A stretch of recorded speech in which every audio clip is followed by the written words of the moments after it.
بسم الله الرحمن الرحيم قل هو الله أحد الله الصمد لم يلد ولم يولد ولم يكن له كفوا أحد محترم حاضرین نن پدې جمعات کې راشه کې چم کې د قران کریم د درس اختتام دینا مخ کې دعا پروګرامونه نن یو ټوپای کې او بیا یو ډبي جمعات کې دا دریم پروګرام دی او دا د الله احسان دی د الله مهرباني ده چې په دې دور کې الله یو مجاهد پیدا کړو هغه کتاب چې هغه خلکو شاته غورځولې او هغه پرې خوده او دا غیز دکړه هغه مشکله ګرځولې وا نو هغه مهنتو کو تاګوداویو کو کوشش وکړ او دا الله کتاب درسونه عام کړل خلک د خدای کتاب تراوبلل خلکو ته د الله توحید بیان کا او د شرک را دیو کا سنت بیان کا د بدعات را دیو کا او خلکو ته دا ښکارا کړه چې بغیر د الله د کتاب نه د نجات بل لار او بل کتاب نشته هغه شخصیت په دې پنځپیر کلی کې الله پیدا کړو یو داسې صدقه جاریه ده چنن ټوله دنیا هغه ته پسخیږي او ټوله دنیا کې په درسونو کې په بیانونو کې دا غي صدا په پنځپیر کې خصوصا بار یو جمعات کې بار یو کور کې دا الله د کتاب خادمان دي دا الله د کتاب خدمت کیږي څوک د خدای کتاب خي څوک زکای او څوک خدمت کوي دا دا الله یو لوی احسان یو لوی کرم او یو لوی مهرباني ده په دې جمعات کې د قران کریم درس شروع بل رضی فضل محمد او هیبت لال لوغي زمونږه ختم دی مام چې ډایریو کتا نو اټوله بند وا هما دای دوي تاسو ختم کې به شرکت کوم مار څنګه چی دا نن ورځ مقرر کړه او بدینیت باندې راغله ما چې تاسو سره د قران کریم په دې ختم کې شریک شم قرآن دا الله کتاب دی او دیتا کلام الله وئی چې دا الله کلام دا الله خبري نو خلق د بادشاہانو خبر الله احترام ورګي عزت ورګي د مالدارو خبر الله عزت ورګي د لوی خلقو خبر الله عزت ورګي چې دا الله کلامي او دا الله خبري نو دا غي بسور عزت او سور احترامي او احترام به ولې نه چې د کمی کپڑے د دې سره تعلق پیدا شي نو هغه عزتمند شي وای دا د قران کا سوړه دا بسمکه نګدي د کم لارګي د دې سره تعلق پیدا شي نو خلق بکینی نه وای دا ریل دې په دې باندې مکه نه په دې خلق قران دی چې کما سینا کې قران پروتي نو دا هغه به سره احترام او سره عزتي د کومه خلینا قران ویل شي نو هغه به سورې عزتمند وي په کوم سترګو قران کته شي نو هغه به سورې عزتمند دي کوم غوګونو باندې قران اورېدل شي نو هغه به سورې عزتمند دي کوم لاس باندې قران راغسته شي نو هغه به سورې عزتمند دي دا عزت الله موږ لرا کړې خصوصا د پنځیر والو له الله د عزت ورکړې چې کوم ځای نو د قرآن سره تعلق دی او د قرآن سره مینه ده او د قرآن سره محبت دی په مولیان خو پرېږده په پنجبیر کې امیان زنانا هغه هم د قرآن کریم خدمت کوي قرآن زده کوي او قرآن وایي نن هم په دې جومات کې زمونږ امیانو ملګرو د قرآن کریم درس اختتام ته رسولی دی او په هغې کې مال او تاسو له دعوت راکړی دی الله یې د ټولو ګناهونه معاف کړي او الله دې ټول نه د خپل کتاب خدمت والی تر مرګه پورې دا یو لوی نعمت دی یو لوی مهرباني ده د الله په دې کتاب کې الله د دنیا لارې هم ښیلې دي او په دې دنیا کې د آخرت د نجات او د خلاصون لارې هم ښیلې دي په دنیا کې د انسان تعلق د مور پلار سره وي دنیا کې د انسان تعلق د ښځې سره وي دنیا کې د انسان تعلق د اولاد سره وي دنیا کې د انسان تعلق د یتیمانو سره وي دنیا کې د انسان تعلق د گاونډیانو سره وي دنیا کې د انسان تعلق د مسکینانو سره وي او په دنیا کې د انسان تعلق د الله سره یې هغه ټولې په دې کې ښیلې دي د ښځې حقونه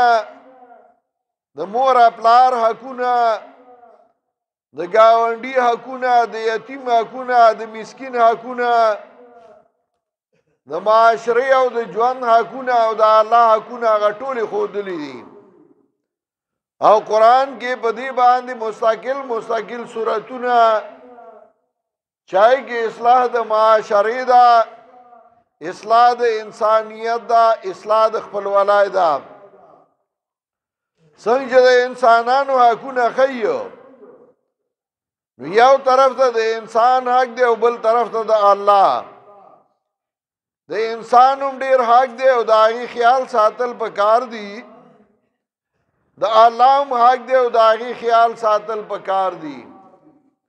او کدا الله په حق کې دای په مقابله کې د انسان حق راشي نو بیا انسان اسم نه د الله د حق په مقابله کې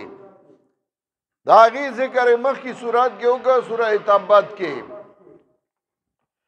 یو خوا د نبی علیہ السلام تر د ابو لهب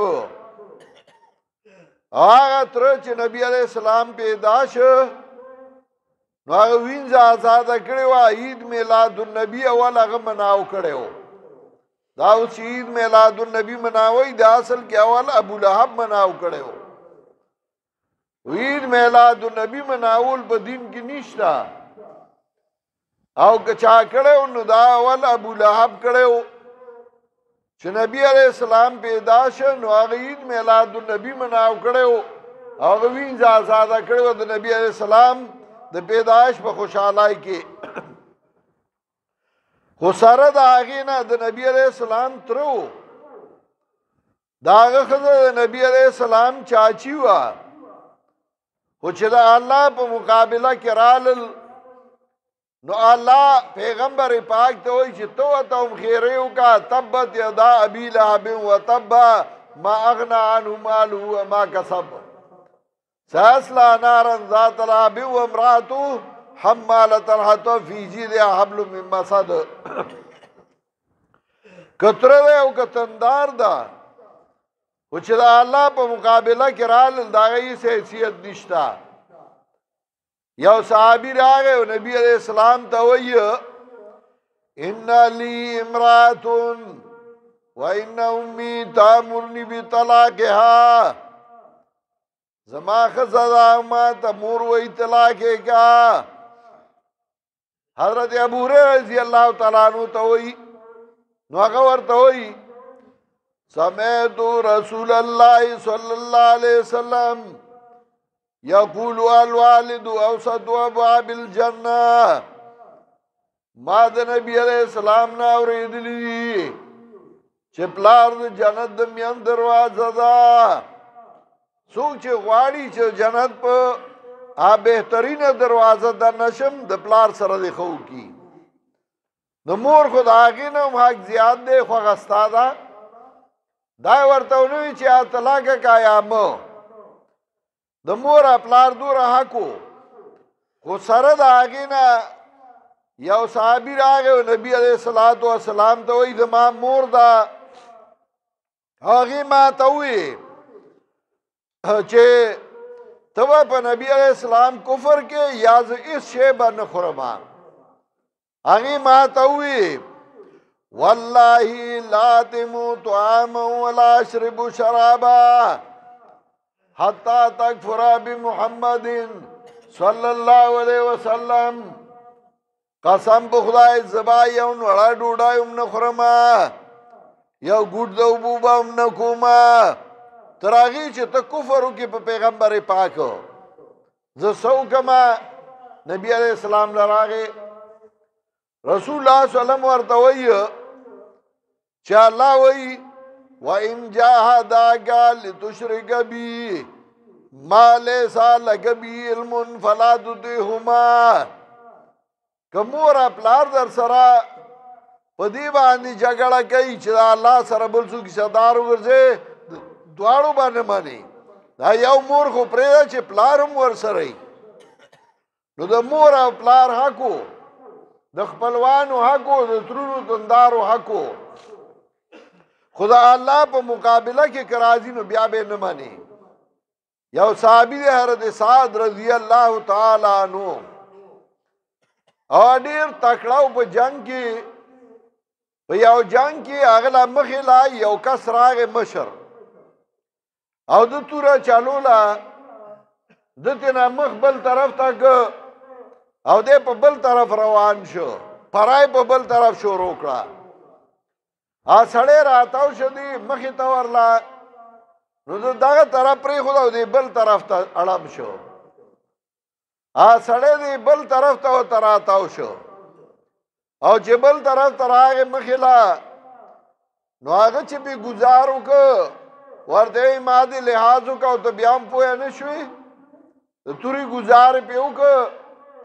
سر آخوا پرېوته او تنه د په خپو کې پرېوته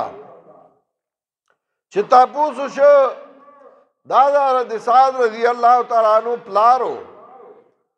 خود نبی علیہ السلام مقابله کې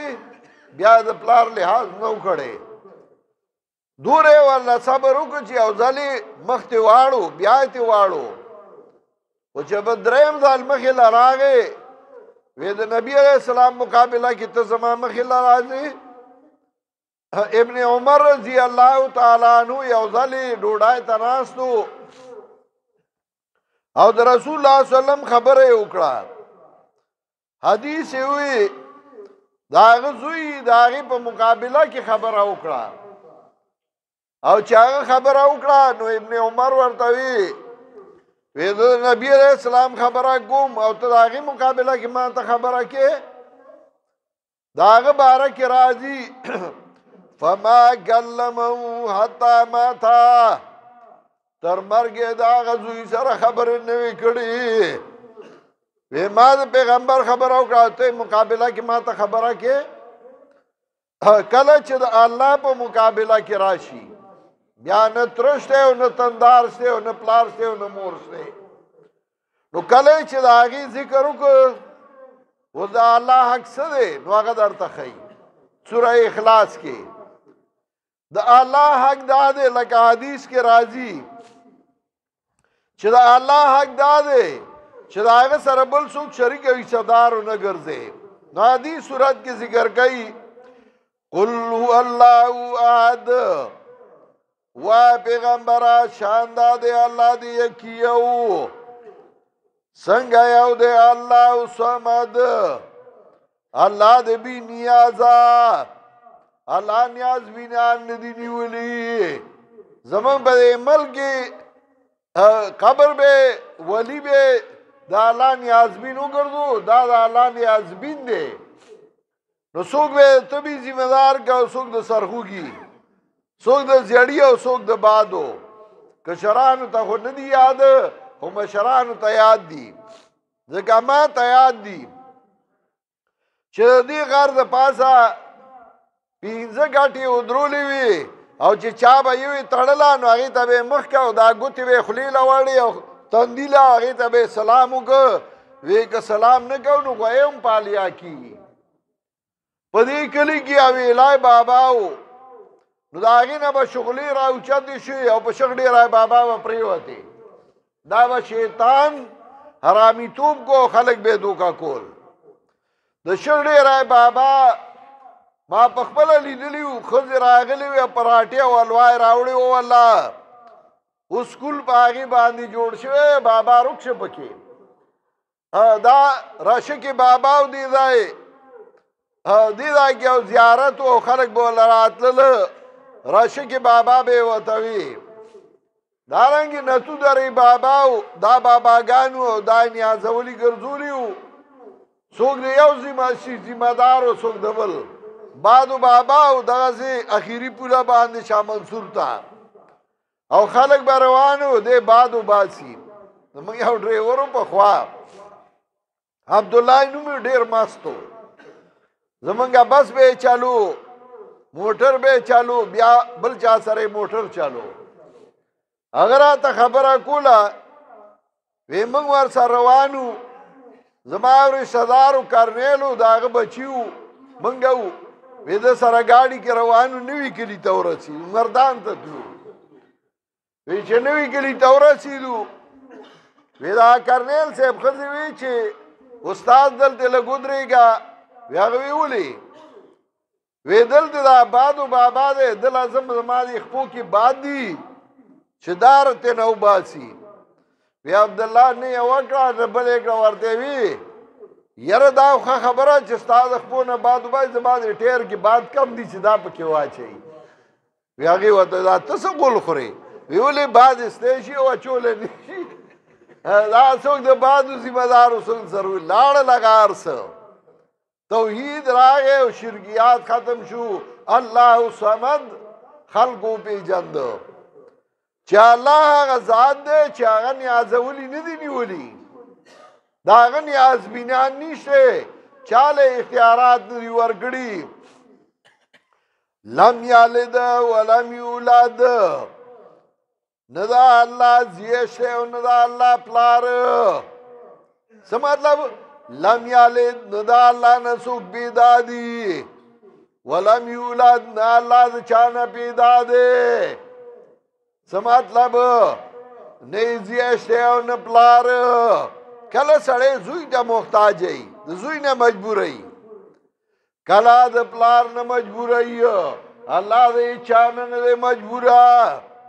ولم یکن له کفوا احد نشته دی الله لا په مثل الله باندې یو تن څنګه چې الله د هر چا امداد کوي هغه مالدار او عجز نه ګوري هغه خان او نواب نه ګوري خو چې څوک ورته جاړي څوک ترې نه غواړي هغه له ورکوي د الله غونته کې څوک نشته چې کله دا مسله ذکر کړه او د الله حق یې وښود اوس د بانیانو او د الله حق چې پوره کې نو یو شی چې شیطان ورته وایي هغه به تا د دوی نه اړوي تا به دوکه کوي په مختلفو طریقو نو د هغه نه پناه غواړه د شیطان نه ځان طرف ته ساته نو دا دوه صورتونه په دې کې د شیطان نه پناهي درته ښیي بسم الله الرحمن الرحیم قل اعوذ برب الفلق زمیدار 15 کاره کوي اول هغه ځمکه حال دوه لواړئ بیا د هغې نه بعد کوشش کوي چې پای کې پیشای چینجې ونه لګي بیا دریم نمبر کې آی کې پولی او پټي جوړای چې وبخور کوي او څلورم نمبر کې کوشش کوي چې زما د فصل خلاف پراپګانډي ونه شي او پنځم نمبر کې بیا هغه د خپل فصل خیال ساتي بوساړه په کلیاڼه کې تړي د کور سره تړي په خواوې په زیارتونو کې تړلې او هغې ته به بوساړو بابا وي بوساړو بابا یعنی په بابا به بوساړې ساتلې د بابا خوا کې به وتړله چې څوک بوساړه ونه سوځي نو حسدګر بوساړه سوځي خټکی شوکۍ هندواني شوکۍ په پټه باندې دا درې واړه په دې صورت کې ذکر کوي اول قل اعوذ برب الفلق وا پیغمبره پناه غواړم په رب شلونکي باندې څنګه چې تیاره وشلې وایي کې رڼا راوخیږي زمکه وشلې وایي کې دانه راوخیږي دغسې زمونږ سینې الله الدو الواړې او پای کې د قرآن تخم زرغون کې من شر ما خلق د شر د هغه څه نه چې پیدا کړي څنګه چې زمیندار د پیشای نه د ملخ نه فصل بچ کوي الله زمونږ دا فصل بچ کې ومن شر غاسق اذا وقب د شر د تیارې نه کله چې پریوزي الله بیا په موږ باندې وچوبې مراوله چې موږ قرآن پریدو نه الله موږ له طاقت راکړي چې بیا بیا قرآن وایو څنګه چې پټې بیا بیا خلک وبه کوي ومن شر النفاثات فی العقد د شر د بوګو او ګناه په غټو کې په مجالسو کې چې زمون خلاف پراپګانډي ونکي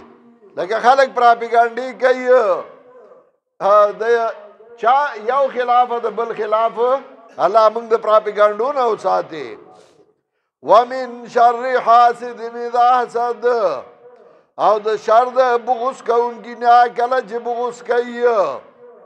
ځکه حسد او بغض شي پکې نو ستا سمې خبرې ته به هغه روانه وي ته ما سمه خبره کې هغه به روانه وي حسدګر چې هغه ځان له ګټه نه کوي بل له تاوان کوي پردی بوساړه وسوځوي نو ده ته څه فایده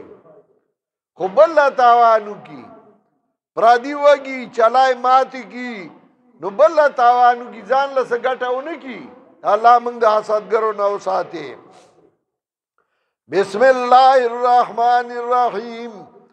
قل اعوذ برب الناس وا پیغمبر پناه غواړم په رب د خلکو باندې ملک الناس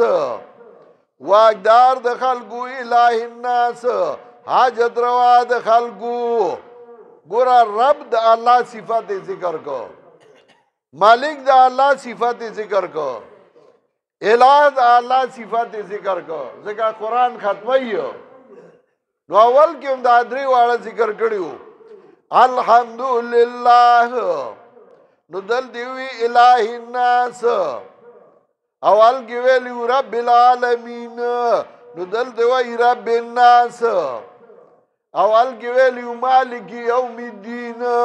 نو آخر کې وی مالک الناس څه مطلب چې ماشومې پالنه دې ما کړیا رب دې زیما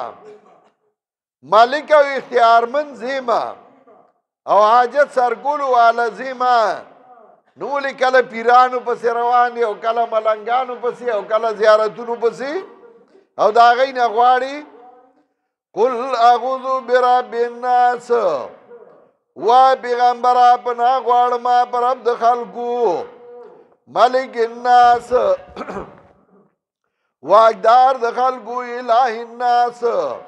حاجت روا د خلکو من شر الوسواس الخناس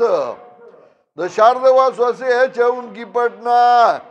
چا پټ راځي او بیا بیا راځي الذي يوسوس في صدور الناس هغه چې وسوسه چي بسینو د خلکو کې زړه سینه کې نو دیو چې سینه ذکر کړه منال جنت والناس کله پیریانو نه یو کده بندګانو نه الله موږ د دواړه قسمه شیطانانو نه وساته بسم الله الرحمن الرحیم الحمدلله رب العالمین سوره فاتحه درې سیدا اول کې د الله صفاتونه دي په دویمه حصہ کې د بنده عاجزی او سوال دی او درېمه حصہ کې د خلکو تقسیم دی دریو قسمونو ته چانه چې سغواړي اول به د هغه صفت کې ته ډیر ښه او ته ډیر سخی او ته الله به شیخ غواړي درکوي به که ته ورته وایې ته بخیلي او چاله څه نه ورکې میږې درنه دانه نشي وړی نو بیا هغه وایي ما خواله بیا څه له راځي ما نه څه له غواړي نو اول به صفت کې نو اول د الله صفت ذکر که الحمدلله د الله مناسب صفتونه الله لدی رب العالمین چې پالون کې د مخلوق دی الرحمن الرحیم عام مهربان او خاص مهربان دی عام مهربانی هر چا ته رسېدلې ده سپي له هم رزق ورکوي خنزیر له هم ورکوي کافر له هم ورکوي مسلمان له هم ورکوي خاص خاص مهرباني دی په مؤمنانو مالک یوم الدین واقدار دی د ورځ د فیصلې چې د الله صفتونه دې وکړه اوس ورته ځان عاجز کا ایاک نعبد و ایاک نستعین خاص تا عبادت کو د بل چا نه کو خاص تا نه امداد غواړو د بل چا نه غواړو نو په خوا به مسکه داوي او چې بار براوتل به را مدد شلو ځوانا د بغداد شای میرانا او ما نیول لمن ستادا او چا به پیر بابا په نیکا را مدد شي ایاک نعبد و ایاک نستعین وی خو په معنا نه پویدل اهدنا الصراط المستقیم اوس ته نو غواړه چې کلک کې منګه په نیغه لار د قرآن نیغه لار د تابعداري د پیغمبر صلی الله علیه وسلم نیغه لار د عبادت نو الله موږ په قرآن کلک کا الله موږ په عبادت کلک کا الله موږ په تابعداري د پیغمبر صلی الله علیه وسلم کلک کا او د خلکو تقسیم کوي درې قسمونو ته یو هغه دي چې هغه خلک دی نو الله دا غي په لارم بوزا صراط الذین انعمت علیهم په لار د هغه کسانو چې تا په انعام کړی دی دوی ماغه دي چې الله په نعمت کړو خو گمراه شو سره د علم لکه يهود پاغي الله نعمتونه کړیو یا بنی اسرائیل اذکروا نعمتي التي انعمت علیکم نعمتونه په کړیو خو هغه گمراه شو نو ضربت علیهم الذلة والمسکنه وباءوا بغضب من الله نو ځکه ورپسې وی غیر المغضوب علیهم چې نه دی هغه چې غضب شوی دی پاغي چې سره د علم گمراه شوی دي او دریم هغه امیان هغه گمراهان ولا ضالین او نه دی هغه چې هغه حیران او پریشان دي الله دا غي په لار مو بیایا بعضی خلګي یره موږ د کم مولا ومنو موږ کم مولا په سلاړ شو دا غ ضالین دي چې وای موږ چا په سلاړ شو ته قران زکه کنه نو تا ته پته ولګي تعالی عقل درکړې نو ته کا باطل نه پیژنې ځان له باندې ګوري چې چا په سلاړ شم چا په سلاړ شم ولا ضالین او نه دی هغه چې حیران او پریشان دي الله دا غي په لار مو بیایا الله موږ په قران او سنت باندې کلک کا الله دې موږ له استقامت په قران او سنت راکړي کم مرګرو چې نن قران کریم ختم کړي مبارک شي الله دې تاسو له ډېر د برکت کی یو دعا وکړي